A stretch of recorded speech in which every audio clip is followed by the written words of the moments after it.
Pakistan super league के 10वें addition के अंदर पहला मुकाबला लाहौर कलंदर और इस्लामाबाद यूनाइटेड की टीमों के दरमियान खेला जाएगा। इस मुकाबले के अंदर एक तरफ इस्लामाबाद यूनाइटेड की टीम है जो कि कंप्लीट यूनिट के तौर पर खेलेगी और एक तगड़ी टीम नजर आ रही है, लेकिन दूसरी तरफ की प्लेइंग 11 को देखा जाए तो लाहौर कलंदर की प्लेइंग 11 के अंदर आपको बहुत सारी खामियां नजर आएंगी, अप एंड डाउन नजर आएंगी इनकी प्लेइंग 11 के अंदर, जिसकी वजह से ये टीम मैच को हार सकती है। जिन लोगों की फेवरेट लाहौर कलंदर है वो लोग इस चीज को एक्सेप्ट अभी तक भी नहीं कर रहे कि लाहौर कलंदर की टीम कमजोर है, लेकिन मैं आपको प्लेइंग 11 को तोड़ तोड़ कर बता दूंगा और बता दूंगा कि किस तरह से इस प्लेइंग 11 के अंदर बहुत सारे होल्स हैं, बहुत सारे गैप्स आपको नजर आ सकते हैं। उससे पहले यह देखिए कि लाहौर कलंदर की टीम पास के अंदर भी ऐसे ही परफॉर्म करती आई है कि पहले 4-5 सीजन के अंदर इनकी तो कमर सीधी नहीं हो रही थी और तमाम लोग इनको मार कर जा रहे थे। फिर उसके बाद 2 सीजन के अंदर लगातार इन्होंने चैंपियन जीता और उसके बाद दोबारा से वही हालत हो गई इनकी, एक सीजन के अंदर रनर अप रहे और अगले सीजन के अंदर जो कि पिछला सीजन था वो इनका बहुत बुरा सीजन गया था।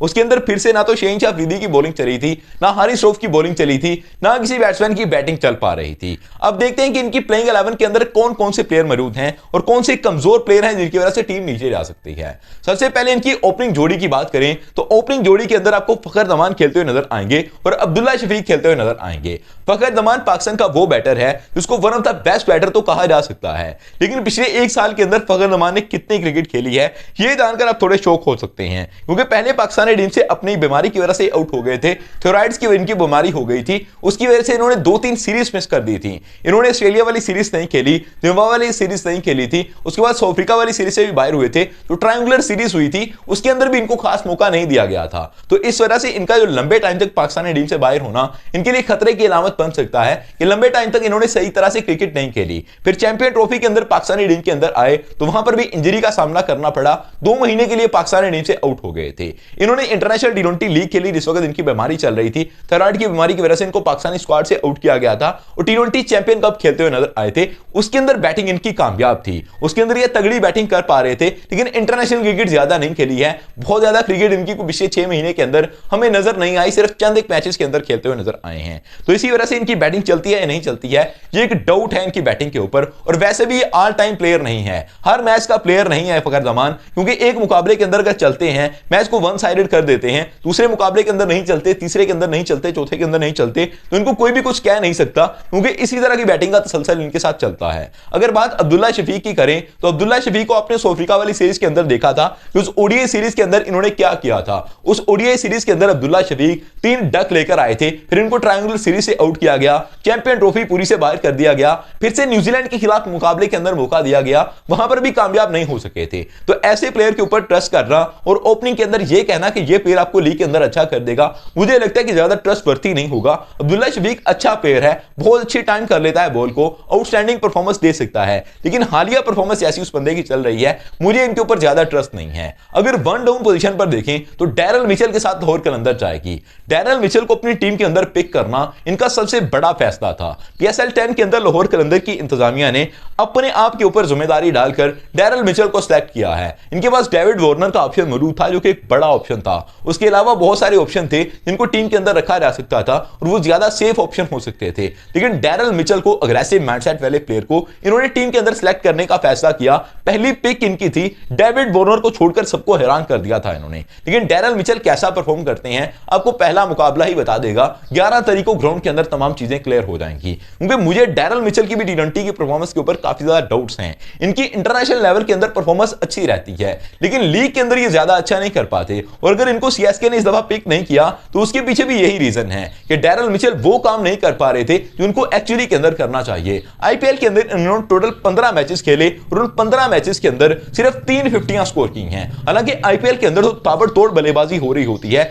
बहुत अच्छे रन्स बन रहे होते हैं, वहां पर 15 मैचेस के अंदर 3 50, 26 की एवरेज, 130 का स्ट्राइक रेट, ये चीजें ज्यादा खुश करने वाली नहीं है। तो लाहौर कलंदर की टीम को सोचना होगा वन डाउन पोजीशन पर डैरल मिचेल को भेजना इनके लिए कैसा रह सकता है। अगर नंबर 4 की बात करें तो सैम ब्लिंक्स बैटिंग करने के लिए आएंगे, इस बैटर के ऊपर मुझे ट्रस्ट है, और नंबर 5 का जो ऑलराउंडर है उसके ऊपर मुझे ट्रस्ट है। बैटिंग के अंदर इन 2 बंदों पर ट्रस्ट किया जा सकता है। सैम ब्लिंक्स की अगर बात करें तो ये बंदा आउटस्टैंडिंग परफॉर्मेंस देता है, वैसे तो नंबर 6, नंबर 7 पर भी बैटिंग करता है, नंबर 5 पर बैटिंग करता है, यानी कि अग्रेसिव माइंडसेट वाला प्लेयर है, मैच को फिनिश करने की तरफ लेकर जाता है, लेकिन यहां पर लाहौर कलंदर के अंदर इनको नंबर 4 पर ही खिलाया जाएगा, यही मोस्ट प्रोबेबली इनकी बैटिंग होगी। और नंबर 4 पर अगर इनको खिलाया जाता है तो ये बंदा आपको कामयाब कामयाब बैटिंग करके दे देगा, इसके लिए मैं प्रीटी श्योर हूं, मुझे इसके ऊपर ज्यादा डाउट नहीं है। अगर बात की जाए नंबर 5 की, तो नंबर 5 के बारे में मैंने पहले ही क्यों बात कर दी कि इस बंदे के बारे में मैं श्योर हूं, क्योंकि दुनिया के नंबर 1 ऑलराउंडर का नाम लिया रहा है तो आपके सामने सिकंदर रजा का नाम ही आएगा। ये स्पिन बॉलिंग के साथ भी आपको नजर आएंगे ग्राउंड के अंदर,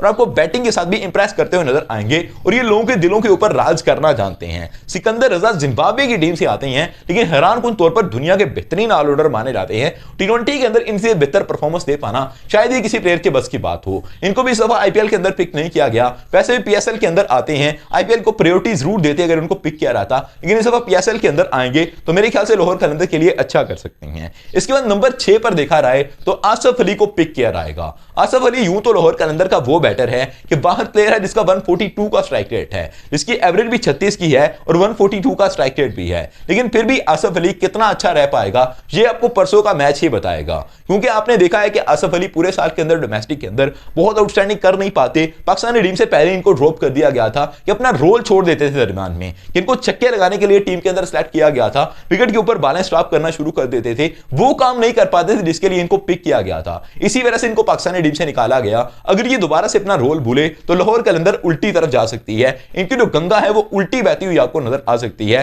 कि इनकी टीम से रन ना बने, और आखिर नंबर 6 पर इन्होंने बालें रोकना शुरू कर दी तो काम काफी खराब हो सकता है। अगर नंबर 7 पर देखा रहा है तो डेविड वीसे खेलते हुए नजर आएंगे या फिर जहांदाद खान खेलते हुए नजर आएंगे। डेविड वीसे का इनको यह फायदा है कि अगर उनको खिलाया गया तो फास्ट बॉलिंग का टच मिल जाएगा, लेकिन फास्ट बॉलर पहले टीम के अंदर बहुत ज्यादा होंगे, तो मेरे ख्याल से जहांदाद खान को पिक करना ज्यादा बेहतर रहेगा, क्योंकि वो बॉलिंग के साथ साथ बैटिंग भी अच्छी करते हैं, बैटर तो हैं ही साथ बॉलिंग भी करते हैं, तो थोड़ा एड मिल जाएगा इनको एक्स्ट्रा। इसलिए जहांदाद खान की तरफ शायद लाहौर कलंदर की टीम जाएगी, क्योंकि इनका वाहिद बैटर है जो कि 170 के स्ट्राइक रेट साथ बैटिंग करता है। अपने 142 का स्ट्राइक रेट आसफ अली का देखा था, बैटर्स की लिस्ट के अंदर आ रहे थे। ऑलराउंडर की लिस्ट के अंदर जाएं तो डेविड वीसे का स्ट्राइक रेट है वो 140 का है, लेकिन आपको जहांदाद खान 170 के स्ट्राइक रेट के साथ बैटिंग करता हुआ नजर आता है, तो 170 के स्ट्राइक रेट वाले बैटर की तरफ इनकी टीम जाएगी और जहांदाद खान को पिक करेगी। लेकिन उनकी जो इंटरनेशनल कैरियर के अंदर बैटिंग बॉलिंग है वो काफी डाउटफुल रही है। उनका भी डेब्यू करवाया गया था ओडीआई के अंदर भी, टी20 के अंदर भी, लेकिन कुछ भी करने के अंदर जहांदाद खान कामयाब नहीं हुआ। जहांदाद खान ने उस तरह से इंप्रेस नहीं किया जिस तरह से करना चाहिए था।